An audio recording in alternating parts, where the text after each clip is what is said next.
Après une dispute, ma femme m'a abandonné dans une gare de province sans argent ni papier. J'allais marcher les 50 kilomètres jusqu'à chez moi quand un aveugle m'a dit « Fais semblant d'être mon fils. Mon chauffeur arrive dans 5 minutes et ta femme va regretter de t'avoir laissé à côté de l'homme d'affaires le plus riche de cette région. » Je m'appelle Henri, j'ai 60 ans. 35 ans de mariage avec Lise. 35 ans comme magasinier, me levant avant l'aube, rentrant avec des mains calleuses et un dos brisé. Pour l'entendre dire que ça n'était jamais assez. Ce samedi, nous prenions le car pour visiter une cousine. 2 heures avec Lise collée à son téléphone. À la gare, elle voulait acheter des bonbons. Je préférais l'attendre assis. Mes genoux ne supportent plus. Toujours assis, Henri. Sa voix a claqué comme un fouet. J'en ai marre de vivre avec un vieil homme sans ambition, sans argent, qui ne m'offre que la médiocrité. Les gens nous regardaient. La honte me brûlait. Lise, s'il te plaît, pas ici. Pas ici, regarde où nous sommes, dans une gare crasseuse, parce qu'on ne peut même pas se payer des vacances normales. Le silence qui a suivi était pire que les cris. Lise a fixé son téléphone, puis m'a regardé avec des yeux froids, vides. C'est fini, Henri. Je ne vais pas passer ma vie attachée à un raté. Elle a sorti mon portefeuille et mes papiers, les a posés sur le banc, puis les a repris. Je vais garder ça. De toute façon, qu'est-ce que tu en as besoin? Lise, qu'est-ce que tu fais? Je te quitte. Ici, maintenant. Rentre à pied ou reste ici. Je m'en fiche. Le car est parti sans moi, me laissant au milieu de nulle part, sans 1 euro, sans papier, sans rien. À 60 ans, avec des genoux détruits et un cœur brisé, je me suis assis sur le banc et j'ai pleuré. Pour la première fois depuis des décennies. « Excusez-moi, jeune homme. » Un aveugle sur le banc d'en face tournait son visage vers moi. J'ai tout entendu. « Je pense pouvoir vous aider. »« Je ne veux pas vous déranger, monsieur. Faites semblant d'être mon fils. Mon chauffeur sera là dans 5 minutes et votre femme va regretter de vous avoir laissé à côté de l'homme d'affaires le plus riche de cette région. » Je l'ai fixé, incrédule. « Je m'appelle François Beaumont. » Le nom m'a frappé comme la foudre. Propriétaire de la plus grande usine agroalimentaire du département. Plusieurs hôtels, une fortune estimée à des centaines de millions d'euros. Monsieur Beaumont, je ne peux pas. Ça n'a aucun sens. Ça a tout son sens, Henri, dit-il, prononçant mon nom qu'il avait entendu. Une femme qui abandonne son mari ainsi mérite de voir ce qu'elle vient de perdre. Il y a 30 ans, mon fils unique est mort dans un accident. Depuis, je vis avec un vide que rien ne peut combler. Quand mon chauffeur arrivera, jouez le jeu. Appelez-moi papa. Votre vie est sur le point de changer. Un SUV BMW noir s'est garé devant nous. Un homme en costume est sorti. Monsieur Beaumont, désolé pour le retard. Tu es pile à l'heure, Stéphane. François a tendu sa main vers moi. Aide-moi à me lever, mon fils. Le mot m'a figé, mais j'ai réagi. Peut-être le désespoir, peut-être l'envie que Lise voie qu'elle avait eu tort. Stéphane, voici Henri. C'est mon fils.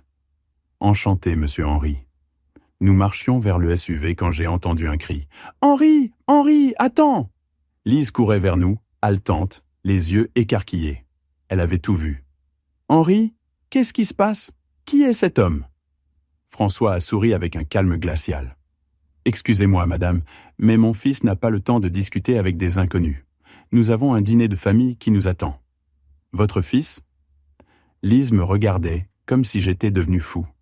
Pour la première fois en 35 ans, j'ai ressenti le pouvoir, le contrôle. « Lise, tu as été très claire il y a quelques minutes. Ne rends pas ça plus difficile. » J'étais juste en colère, je ne le pensais pas. Bien sûr que tu le pensais. Et tu as raison. Je mérite quelque chose de mieux. « Mon fils, allons-y, » dit François. « S'il te plaît, Stéphane, ramène-nous à la maison. » Stéphane a fermé la porte, comme la fermeture d'un chapitre de ma vie. À travers la vitre teintée, j'ai vu Lise debout, bouche ouverte, nous regardant partir. « Ça va ?» demanda François. « Je ne comprends toujours pas ce qui vient de se passer. Tu as donné à ta femme une leçon qu'elle n'oubliera jamais. Mais ce n'est que le début. Si tu veux vraiment changer ta vie, tu dois rester avec moi, être mon fils.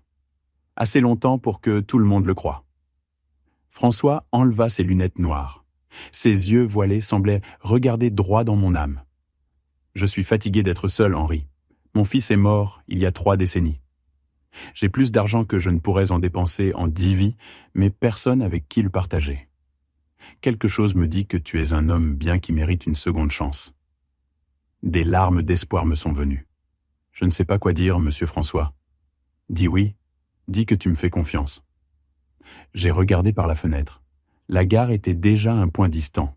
Oui, je vous fais confiance. Parfait. Bienvenue dans ta nouvelle vie, mon fils. 40 minutes plus tard, nous arrivions au manoir. Un immense bâtiment colonial avec des murs blancs, des jardins, des fontaines, un portail en fer forgé. Bienvenue dans ta nouvelle maison, Henri. Une femme en uniforme nous accueillit. Jeanne, voici Henri. C'est mon fils. Il va vivre avec nous désormais. À l'intérieur, le hall était somptueux. Marbre italien, escalier sculpté, lustre en cristal. François m'a guidé vers un immense salon. Assieds-toi, Henri. Je vais être honnête avec toi. Il m'a raconté son histoire. Son fils Antoine, mort à 30 ans. Sa femme, morte de chagrin. Sa solitude. Quand j'ai entendu comment ta femme t'a humilié, quelque chose en moi s'est brisé. Reste avec moi. Pas comme employé, mais comme mon fils. Vis ici, apprends mes affaires. En retour, tiens-moi compagnie. Appelle-moi papa. Fais-moi sentir que ma vie a encore un sens. Mon cœur battait la chamade. Et ma femme, mon ancienne vie? Ta femme t'a abandonné. C'est elle qui a choisi.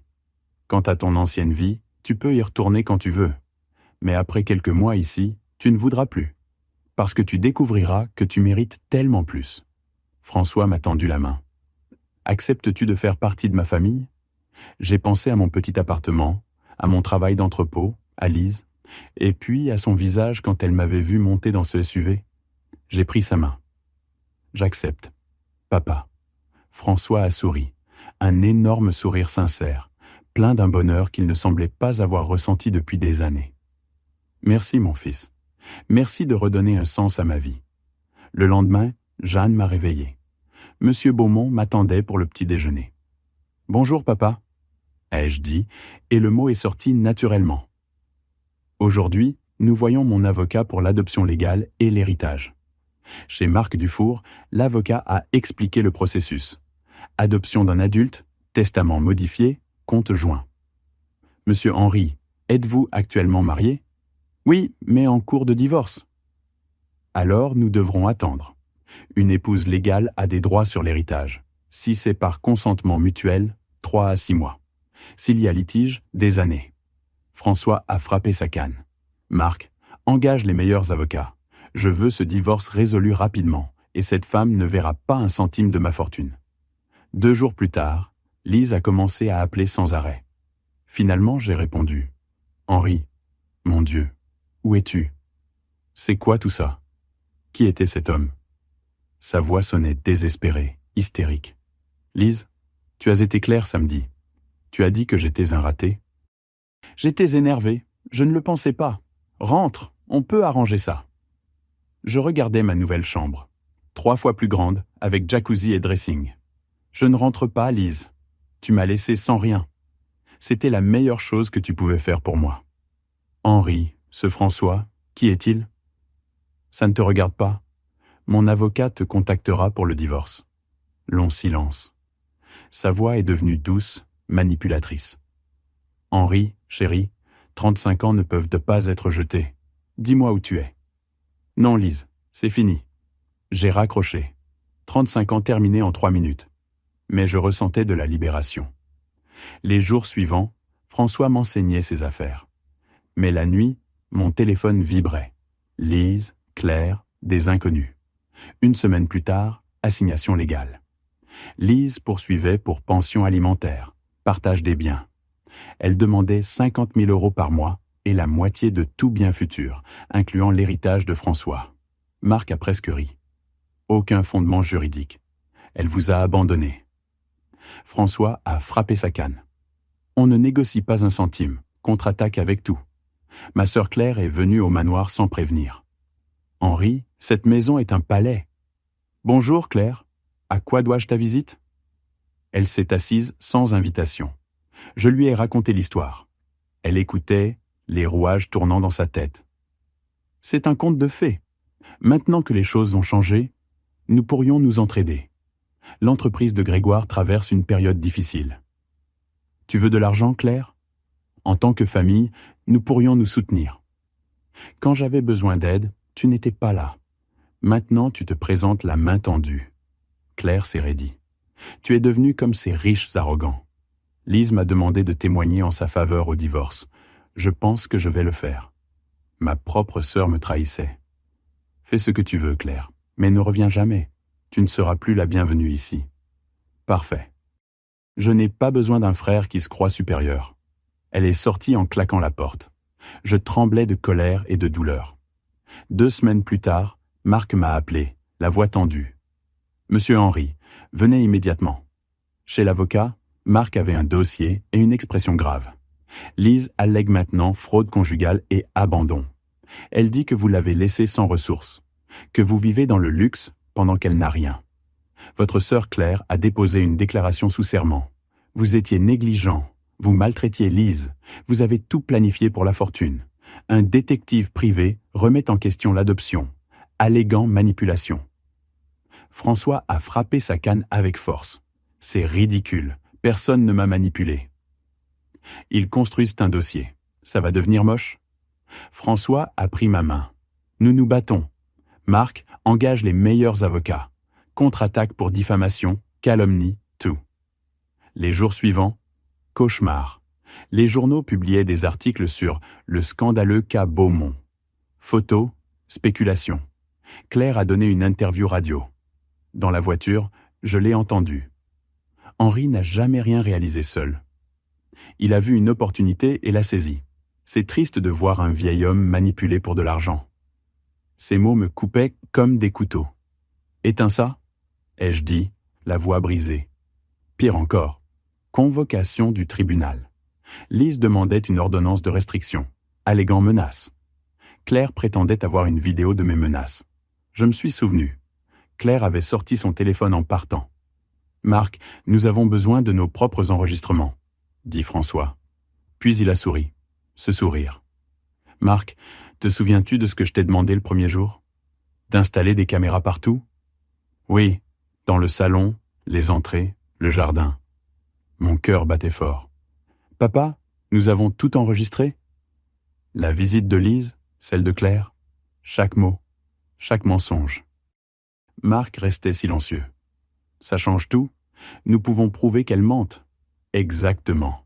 Mais nous n'allons pas montrer nos cartes tout de suite. Laissons-les continuer à mentir.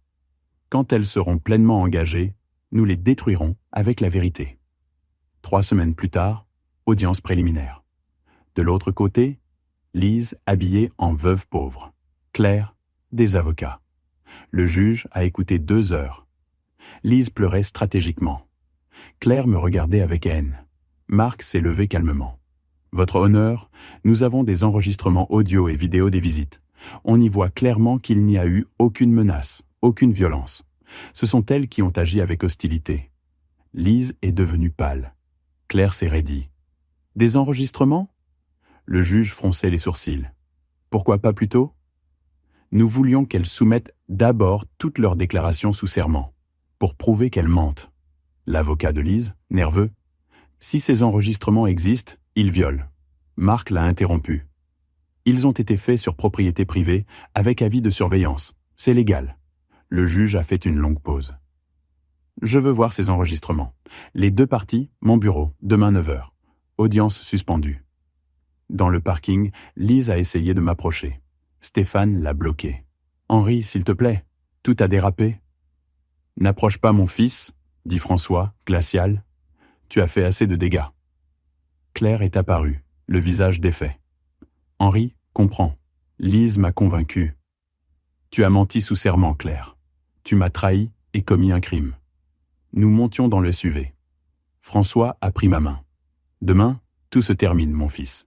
Demain, elles verront qui sont les vraies victimes. » Le lendemain matin, nous sommes arrivés au bureau du juge à 8h45.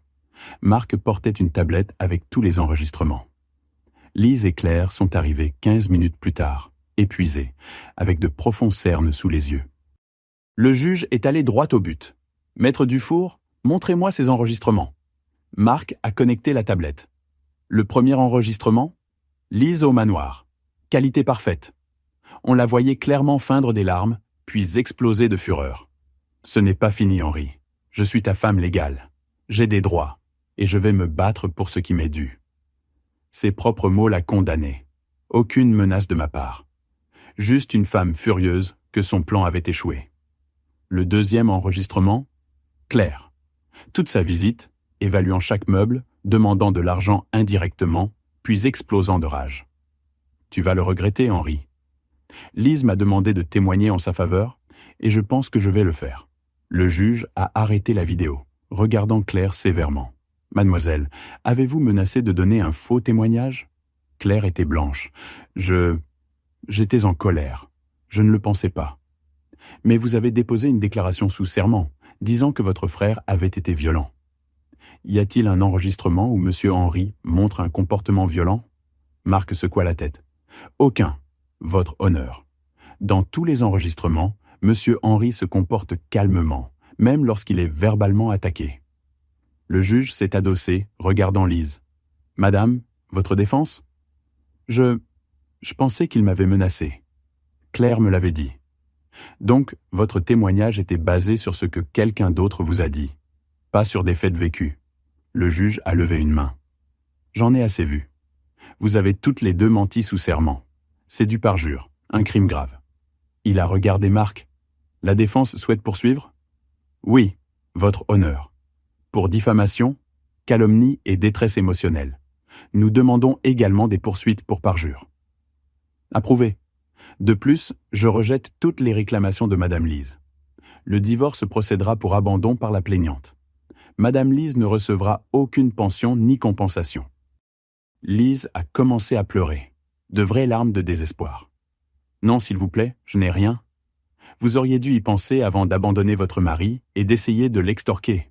Audience levée. Dans le couloir, Claire m'a supplié. Henri, s'il te plaît, ne les laisse pas me poursuivre. J'ai des enfants. Si je suis condamné, je vais tout perdre. Je l'ai regardé dans les yeux. Les mêmes yeux qui me méprisaient quand j'étais pauvre, qui brillaient d'avidité quand j'étais devenu riche. Tu aurais dû penser à tes enfants avant de me trahir, Claire, avant de mentir sous serment. Lise m'a convaincu. Elle m'a dit que tu étais devenu dangereux. Menteuse. Tu voulais de l'argent. Maintenant, tu vas payer les conséquences. François a touché mon bras. Allons-y, mon fils. Elle ne mérite plus de ton temps. Dans le SUV, François a parlé doucement. Comment te sens-tu? Vide? Je devrais me sentir victorieux.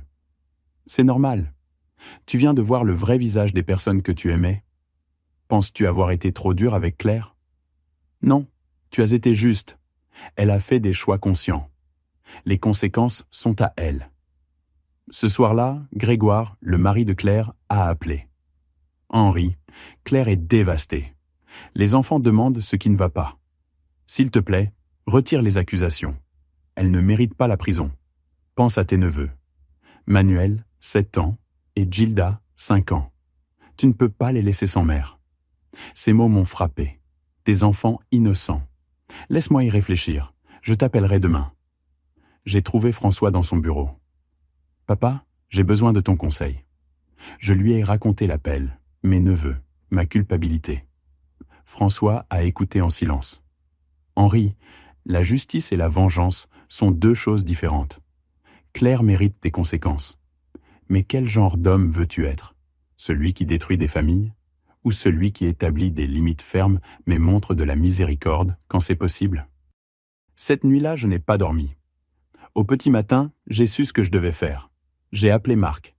Je veux retirer les accusations contre Claire, mais avec des conditions, qu'elle rétracte publiquement tout, qu'elle s'excuse dans les mêmes médias et qu'elle signe un document acceptant de n'avoir aucun contact avec moi jamais. Élise? Avec elle, je continue. Elle n'a pas d'enfants innocents qui souffriront. François a souri. Tu as fait la bonne chose, mon fils. Tu as montré que tu es meilleur qu'elle. C'est de la sagesse. 2 jours plus tard, Claire est apparue à la radio, sa voix brisée. J'ai menti sur mon frère Henri. J'ai dit des choses terribles. Je l'ai fait par avidité et stupidité. Henri est un homme bien qui ne méritait rien de ce que je lui ai fait. Je demande son pardon, même si je ne le mérite pas. J'ai entendu sa confession à la radio. Jeanne m'a jeté un coup d'œil. Vous vous sentez mieux, monsieur Henri ? Pas mieux, mais en paix. Et c'était vrai. Pour la première fois en semaine, je ressentais la paix. 6 mois plus tard, ma vie était complètement différente. Le divorce d'avec Lise a été finalisé sans plus de problèmes. Elle n'a rien reçu, comme le juge l'avait déterminé, et a dû faire face à des accusations réduites pour tentative de fraude procédurale. Elle a reçu 2 ans de probation et une amende de 20 000 € qu'elle ne pouvait jamais payer. La dernière fois que j'ai entendu parler d'elle, elle vivait chez un cousin dans un petit appartement, travaillant comme caissière dans un supermarché. Claire a rempli toutes les conditions. Elle a publiquement rétracté, signé les documents, et n'a jamais essayé de me contacter à nouveau. François et moi sommes devenus inséparables. Chaque matin, nous prenions le petit déjeuner ensemble. Chaque après-midi, nous examinions les affaires. Chaque soir, nous dînions comme la famille que nous avions choisi d'être. Il m'a tout enseigné sur son empire. Et j'ai découvert que j'avais un talent naturel pour les affaires que je n'avais jamais su exister. L'adoption a été légalement finalisée 3 mois après l'audience. Ce jour-là, quand le juge a signé les documents et m'a remis mon nouveau certificat de naissance qui disait Henri Beaumont, j'ai pleuré comme un enfant. François a pleuré aussi, même s'il essayait de le cacher. « Maintenant, tu es officiellement mon fils », a-t-il dit, sa voix épaisse d'émotion. « Et je suis officiellement ton père. Tu as toujours été mon père, papa, depuis le jour où tu m'as trouvé à cette gare. » Un après-midi, nous étions assis dans le jardin en profitant du coucher de soleil quand François m'a parlé sérieusement. « Henri, il y a quelque chose que je dois te dire, quelque chose que je garde depuis le jour où nous nous sommes rencontrés. »« Quoi, papa ? » ?»« Je n'étais pas à cette gare par hasard. J'y suis allé parce que quelqu'un m'a dit qu'il y avait un homme en difficulté, abandonné par sa femme. Stéphane m'a conduit spécifiquement à cet endroit. » Je me suis figé. « Quoi ? Qui te l'a dit ?» François a souri. « Jeanne. Elle est une cousine éloignée d'un des vendeurs à la gare. Ce vendeur a tout vu de ce qui s'est passé avec toi et Lise. Elle l'a dit à Jeanne. Et Jeanne me l'a dit. Et quelque chose dans la façon dont elle a décrit la situation m'a donné envie d'y aller. M'a fait penser que peut-être enfin, je trouverais ce que je cherchais depuis 30 ans. » Des larmes ont coulé sur mes joues. « Tout ce temps, tu savais ? Tout ce temps, je savais que tu avais besoin d'aide. Mais je ne savais pas que tu serais exactement ce dont j'avais besoin aussi. » Nous sommes restés assis en silence, regardant le soleil disparaître derrière les montagnes. « Tu sais ce qui est le plus étrange dans tout ça ?» ai-je finalement dit. « Quoi ? » Que si Lise ne m'avait pas abandonné ce jour-là, je serais toujours le même homme malheureux, travaillant dans un entrepôt, me sentant petit, laissant les gens marcher sur moi. Sa pire cruauté a fini par être ma plus grande bénédiction. François a serré ma main. C'est comme ça que la vie fonctionne parfois. Les pires choses qui nous arrivent finissent par être les choses qui nous transforment le plus. Ce jour-là à la gare, quand tout semblait perdu, était en réalité le jour où ta vraie vie a commencé. Et la tienne aussi, papa ? Et la mienne aussi.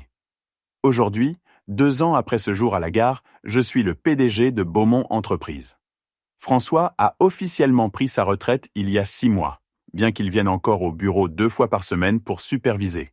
Je n'ai plus jamais entendu parler de Lise. J'ai entendu dire qu'elle avait essayé de me poursuivre une fois de plus, mais son avocat a abandonné le cas quand il a vu qu'il n'avait aucun mérite. Claire m'envoie une carte chaque Noël. Je ne l'ouvre jamais. Je la mets juste dans un tiroir sans la lire. Certains ponts une fois brûlés ne peuvent et ne doivent pas être reconstruits. Il y a 1 mois, je suis allé visiter cette gare. Stéphane m'y a conduit à ma demande. Je me suis assis sur le même banc où j'étais quand ma vie a changé pour toujours. Le même banc où j'ai pleuré, me sentant vaincu, croyant que j'avais touché le fond. Un jeune couple se disputait à proximité. La femme criait sur l'homme, lui disant qu'il était un raté, qu'il ne valait rien. L'homme avait un regard perdu, brisé, exactement comme le mien ce jour-là. Je me suis levé et je me suis approché d'eux. La femme a arrêté de crier quand elle m'a vu approcher. « Excusez-moi » ai-je dit à l'homme. Avez-vous besoin que j'appelle quelqu'un pour vous? Il m'a regardé, confus, avec des larmes dans les yeux. Ça va, merci. Je lui ai tendu ma carte de visite. Ah, si vous avez un jour besoin d'aide, d'un travail, ou juste de quelqu'un pour écouter, appelez-moi à tout moment. L'homme a pris la carte avec des mains tremblantes. La femme me fixait avec des yeux écarquillés, reconnaissant probablement le nom Beaumont. Je suis retourné au SUV où François m'attendait. Tu as fait une bonne action aujourd'hui? A-t-il demandé avec un sourire. J'ai essayé. Je ne sais pas s'il appellera. Mais s'il le fait, je vais l'aider comme tu m'as aidé. C'est comme ça qu'on construit un héritage, mon fils. Pas seulement avec de l'argent, mais avec de la compassion. Ce jour-là, j'ai été laissé seul dans une gare. Je pensais que ma vie était finie, mais en réalité, elle ne faisait que commencer. J'ai perdu une femme qui ne m'a jamais valorisé, une sœur qui ne m'a jamais respecté et une vie qui ne m'a jamais rendu heureux. Et en retour, j'ai gagné un père qui m'aimait inconditionnellement, une famille que j'ai choisi de construire et la dignité que j'ai toujours méritée mais que je n'avais jamais réclamée. Parfois, les pires trahisons sont les plus grandes bénédictions déguisées. Et parfois, trouver son vrai foyer signifie d'abord tout perdre. Aujourd'hui, je suis Henri Beaumont. Fils, homme d'affaires, et enfin, un homme en paix avec lui-même. Et tout a commencé le jour où un aveugle m'a murmuré « Fais semblant d'être mon fils ».